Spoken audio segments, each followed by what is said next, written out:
Good morning. First of all, I would like to thank President of College of Internal Medicine as well as the organizing committee, chairpersons, ladies and gentlemen. So my topic is a bit of the troublesome topic, can diet cure diabetes? If we look at this topic, I thought that first we'll see what is cure, what is remission, reversal, resolution. All these things will come out when we look at remission.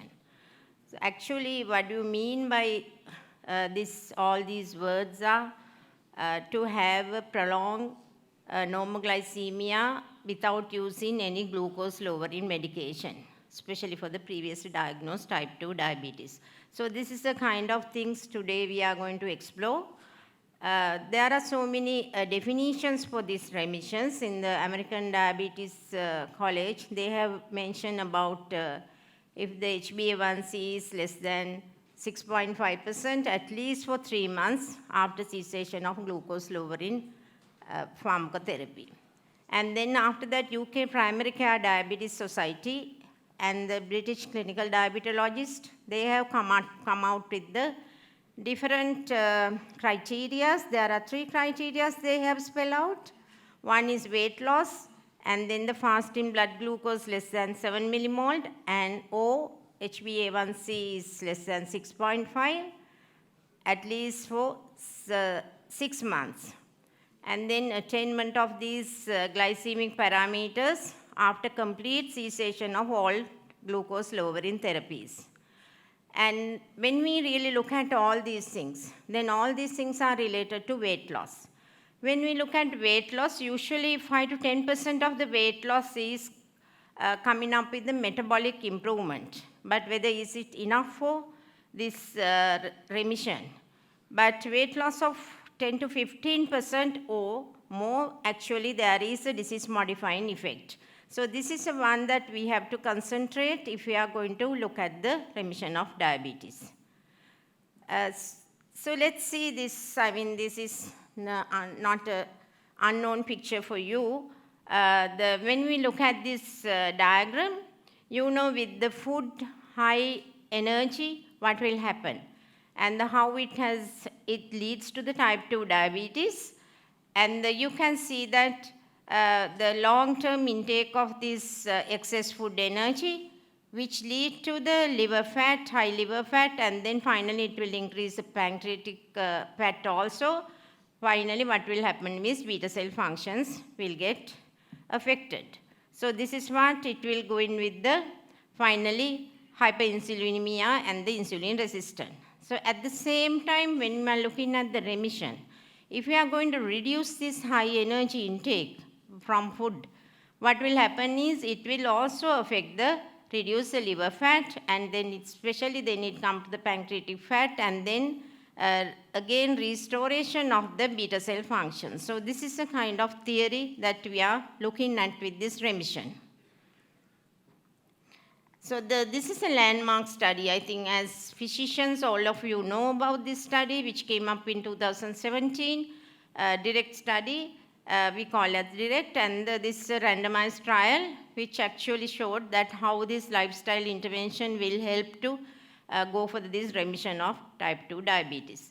So they have selected the type 2 diabetes diagnosed within previous 6 years, and then the age 20 to 65, and the BMI is 27 to 45. So these are their criteria for their subjects. And then their study design. This is a cluster randomized trial. In there, they did the total diet replacement for 3 months. And especially when we are look at what type of energy they have provided for these particular groups, they have provided only 800 to 853 calories. This is we call as a very low calorie diet. And the other thing is a composition of the diet. This is also very important. So they gave the 59% of carbohydrate and 13% of fat and 28% of protein and the 2% fiber also. So after that, there was a food reintroduction for the 2 to 8 weeks. Then the composition was changed to the carbohydrate up to 50% and the total fat to 25% and 15% of protein. This is what usually we call as a healthy diet. In the healthy diet composition, this is what even the World Health Organization recommend. Then after that, the weight loss maintenance was completed. So these are the kind of main results and the conclusions which came up with this study. There was 24% had the weight loss over 15 kilogram, and then the 46%, almost half, came out with the diabetic remission, and at the same time, even the half drug discontinuation, which has been successful with the 74%. So this is something very landmark study, and then only this remission and everything is really came up is very viable in scientific order. So when we look at this study, we have to look at whether these things are actually viable in the other ethnical populations also, or even the global population, whether we can apply, because we know the dietary practices and the lifestyles are different in each and every ethnicity groups. So in that sense, there were a lot of studies came out, and you can see that South Asian, Thai population, Middle East, and all these population, they have also shown, even this Indian study, they have mentioned about 75% remission at 3 months and the 69% at 2 years. So this is a very promising result. And then the Thai population also showed the same kind of thing, like 79% had achieved the remission at 12 weeks. And this is at the same time 30% they maintain it even after 12 months. Even Middle East, it's the same results. And even there was another promising thing with the pre-diabetes. I think this is something we are struggling in Sri Lanka, pre-diabetes. They have shown there's a significant improvement with the insulin resistance and the beta cell function. And in addition to that, we have to always look at the long-term remission. So this is something very important. What are the kind of evidences, how we are going to improve the long-term remission, what are the factors which will affect for that? One of the things is the personal factors. I think especially with the food, personal factors are very much important. And how we are going to maintain the loss of our weight loss, as well as age, sex, all genetics, ethnicity, body fat, level of physical activity, and the family and social culture. Because food is always part of the culture. So that's another important part. And then the food intake, and especially when we look at this era, there's a lot of advertisement going on, and the fast food takeaways are there, home delivery options are there, so all these things, and the price promotions, and the processed energy, dense foods availability is very high, all these things we have to really look at. At the same time, whether healthcare professionals, whether we are going to give the continuous support for them, because weight regain is something we always see in our patients, and then how are we going to maintain this diabetes remission? Then in addition to that, the observational evidences and the population strategies we have to think about, because this is not an individual level one, we have to always look at as a population level, and what type of education, what type of guideline, what type of food choices they should have there. So when we look at the dietary advices, this is something, everybody talk different things, and it's a kind of noise and confusion. What is the best diet for the weight loss? This is something very important. I thought I will look at 3 types of diets today, and the low-fat diet, low or very low carbohydrate diets, which is also very very popular in Sri Lanka, and the low-calorie diet. And when we look at low-fat diet, we know we are getting energy from the 3 macronutrients, that is fat, carbohydrate, and protein. So fat is the one that which will give more calories, as well as fat has a cardiovascular risk, higher fat. So with that, it was very popular, the low-fat diet. But then it come to the low-carbohydrate diet, after that, which came popular, because considering carbohydrate is a primary contributor for the postprandial glycemia. Then as nutrition people, we are very much concerned about the low-calorie diet, because that's the best diet for long-term success. Because we have to live, we have to eat, we have to part of our cultures. So therefore, we have to adhere into the long-term achieve active weight loss. So for that, actually, easy thing is low-calorie diet, and especially rather than not thinking about any single ratios of this carbohydrate, protein, or fat intake, just go with the low-calorie diet then everyone can adapt easily for that type of diet. So I thought that I will just emphasize about what is low carbohydrate diet. That is, there are different things, and the very low carbohydrate diet, this I am just emphasizing how feasible for us to adapt this type of diet. Very low carbohydrate, you are getting only 10% of energy from carbohydrate, and the low carbohydrate is you are getting 10% to 26%, that is every 100, only 130 grams, and the moderate carbohydrate 26 to 45%, but high carbohydrate diet more than 45%. I will show you later where are we stand at in Sri Lankan diet, whether high carbohydrate or low carbohydrate diet.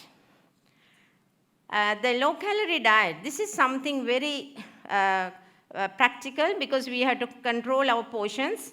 And the other new things which came up, the fasting, which is actually usually it was there for a longer period in the religious practices.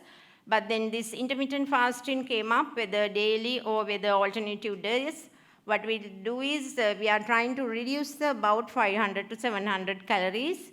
And then sometimes people omit breakfast and they eat only between 12 p.m. to 6 p.m.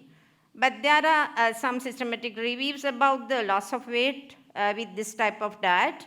But still there is not much data on whether how far it is effective with the remission of type 2 diabetes. Then the low carbohydrate versus low calorie diet, there are randomized trials and the non-randomized trials to show which one is the best.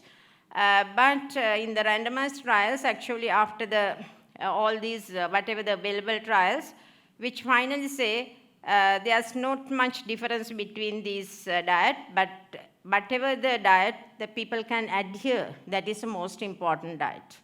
And the non-randomized trial also have the same thing that they say that the very low carbohydrate diet, it's a sustained weight loss is something very difficult. It can't go beyond 2 years because people can't adhere to that type of diet easily.